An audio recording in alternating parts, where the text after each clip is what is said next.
I thought I might show the zines I made so far in the order that I made them, as like an actual YouTube video instead of just a short. So, and then I could talk a little bit about why I made them or the process or whatever. The first one was just a tiny newspaper. I struggle with folding zines, and I don't like the pages then that are like folded so that they're a double page. I just feel like they're a bit wonky. So I like doing like a little newspaper format, and then I don't usually staple them, but these ones are just stapled so it's easier to hold them together and show you. Obviously, this first one is meant to be like a little satire paper, because regular newspapers are so lame. They're just full of, you know, ads now. I start with an article about a show that I was watching. I am not a writer, so I felt like a huge dork writing this, and it's really hard for me to actually like reread it, but I did the thing, and it's a zine, so it's okay for it to be a little janky. I have a little Kermit doodle here, which is, I'm really happy with that. Have a little which bug are you thing, is just an excuse for me to draw some little bugs. Have some little fruits, little bug eating one, and then we have some little satire ads, which were really fun to make. It's really tiny, some of the text on there, but it's just goofy. And then on the back we have what all the different bugs are from the which bug are you thing.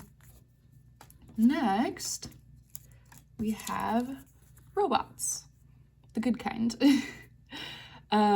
Stemming from, well, I've liked making robot art for a while. I've sculpted tons from polymer clay over the years, and they're just such a fun thing to draw and to practice drawing because they're just made up of shapes. You can make them however you want. You can add whatever detail and texture you want.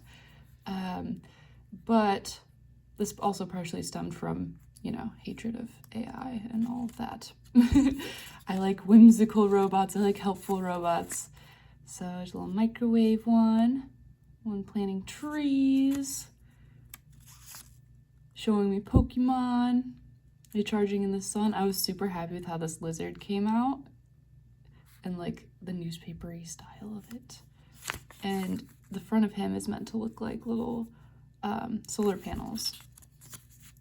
Exploring new areas, silly little pufferfish, and keeping food safe. I probably spent the most time on this friggin' chicken.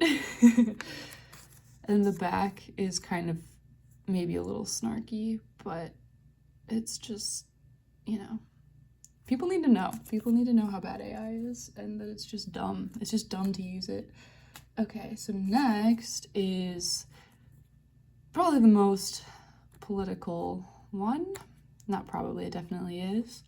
I live in a war machine. I made this very quickly in one evening. I was just overwhelmed by the state of the world, and this is how I feel. And I, in my journals, sketchbooks, whatever, I've drawn myself as this little bean guy many times because it's easy to make him very expressive. He's eating a little muffin there, just kind of oblivious. I'm not gonna read it to you because I already feel like a dork talking over this, so. And this is real intense for like some little beans, but you know, this is where we're at. I kind of rhymed it a little bit. I don't know. It was just a concept, and I drew the first version of it I was able to. And then most recently, this one's a completely different vibe. It's totally wholesome. I drew the illustrations for it first. I really just wanted to have fun drawing a spider doing different things, and then I added the words later. So it is kind of nonsense, kind of a children's book vibe. And I had fun making it in color this time. I wasn't sure if it would bleed through the page too much, but it really didn't. I think this was the first illustration I was super excited about because I was like, oh, he's drinking the little fly like a smoothie. That's hilarious. And this one turned out absolutely adorable, of course. Made with the power of love and the power of nonsense. that comes from a quote my little brother said when he was like 5. He was just talking to himself, walking up the stairs, and he goes, "I have the power of love.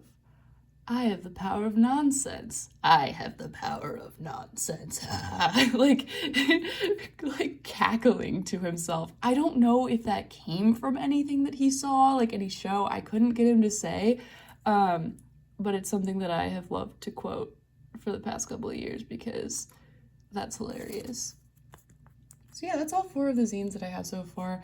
I have no problem showing them because, I mean, I sell them for super cheap on my Etsy if you want to support me, but I feel like the spirit of zines isn't meant to be about, you know, profit for the most part. I feel like it's just about getting ideas out there in an independent way and sharing them with the world. I think this one I'll probably leave in our library's little like free art gallery thing. It's like a little dollhouse and people put little pieces of art that you can take. But yeah, that's all I have to share. Goodbye.